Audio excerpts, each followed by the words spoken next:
हलचल TV network और आप देख रहे हैं हलचल टीवी न्यूज़।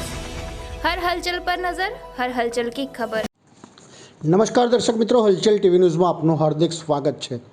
પત્નીની હત્યા કરી પતિએ પોલીસને ફોન કર્યો। હોટલ પર પહોંચી પોલીસ તો પતિ પણ લોહી લુહાણ હાલતમાં મળ્યો।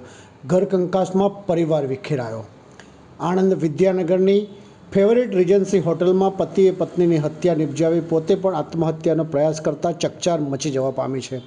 હોટલના રૂમમાં કોઈ કારણોસર દંપતી વચ્ચે ઝઘડો થયા બાદ પતિએ છરીના ઘા મારી પત્નીની હત્યા નિપજાવી હતી।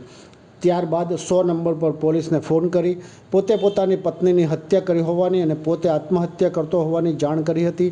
પોલીસ હોટલ પર પહોંચતા જ પત્નીની લાશ મળી આવી હતી, જ્યારે પતિ લોહી લુહાણ હાલતમાં મળતા હોસ્પિટલ સારવાર માટે ખસેડવામાં આવ્યો હતો। પ્રાથમિક તપાસમાં આ હત્યા પાછળ ઘરકંકાસ કારણભૂત હોવાનું જાણવા મળ્યું છે।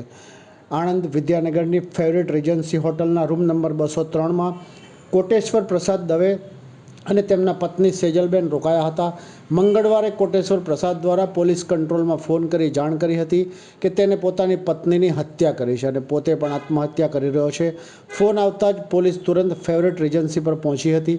પોલીસે હોટલનો રૂમ ખોલતા જ બેડ ઉપર સેજલબેનની લોહી લુહાણ હાલતમાં લાશ પડી હતી, જ્યારે કોટેશ્વર પ્રસાદ પણ લોહી લુહાણ હાલતમાં મળી આવ્યો હતો।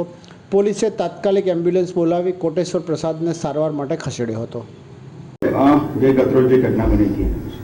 ગઈકાલ તારીખ 16/1/2024ના રોજ બપોરના 3:30 વાગ્યાના સુમારે પોલીસ કંટ્રોલ રૂમ આણંદ ખાતે કોટેશ્વર પ્રસાદ બટુકભાઈ દવે રહેવાસી સિદ્ધિ હાઇટ એપાર્ટમેન્ટ આણંદ નાઓએ વર્દી લખાવેલ કે પોતે પોતાની પત્ની સેજલબેનનું છરીથી મર્ડર કરેલ છે અને તેની ડેડ બોડી અત્યારે ફેવરાઇટ રીજન્સી હોટલના રૂમ નંબર 203માં રાખેલ છે અને પોતે પણ મરવા જઈ રહેલ છે, જે બાબતની વર્દીની જાણ કરેલી। જેથી આ બનાવની ગંભીરતા સમજી પોલીસ કંટ્રોલ રૂમ તરફથી વિદ્યાનગર પોલીસને જાણ કરેલી અને વિદ્યાનગરના પીઆઈ ગૃહિલ તથા તેના સ્ટાફના માણસો તે ફેવરાઇટ એજન્સીના રૂમ નંબર 203માં જઈ સ્ટાફના માણસો સાથે રૂમ ખોલાવી અને ચેક કરતા સેજલબેનની ડેડ બોડી લોહી લુહાણ હાલતમાં પડેલી હતી અને તેનો પતિ કોટેશ્વર પ્રસાદ પણ લોહી લુહાણ હાલતમાં પડેલો હતો।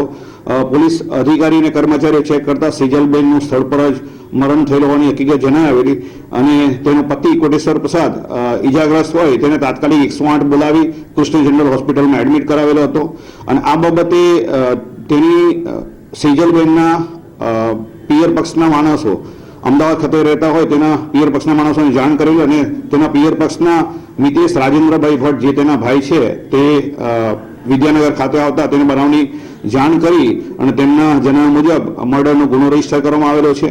આ ગુનાની હકીકત એવી છે કે સેજલબેન પોતાના પતિ કોટેશ્વર પ્રસાદ સાથે ઘર કંકાસના કારણે છેલ્લા 1 માસથી પોતાના પેરેન્ટ્સ સાથે રહેવા ગયેલી હતી, પરંતુ પોતાના દીકરા હોસ્પિટલમાં એડમિટ હોય તેની ખબર અંતર જોવા માટે તે તકનો લાભ લઈ તેના પતિ તેને હોટલમાં લઈ જઈ અને તેનું છરીથી મર્ડર કરેલ હોવાની હકીકત જણાવેલ છે। આ બાબતે ગુનાવાળી જગ્યાએ forensic expert, forensic medicine, fingerprint એક્સપર્ટ્સની મદદ લઈ તપાસના કામે જે છરીનો ઉપયોગ કરેલો છે છરી તથા અન્ય પુરાવા એકત્રિત કરેલા છે। હાલમાં આ ગુનાનો આરોપી કોટેશ્વર પ્રસાદ શ્રી કૃષ્ણ જનરલ હોસ્પિટલમાં પોતે ઇન્જરી કરેલી હોય, ઇજાગ્રસ્ત હોય તેને રિકવર કરવાથી ત્યાર પછી એને અટક કરવા માટે તજવીજ હાથ ધરેલ છે।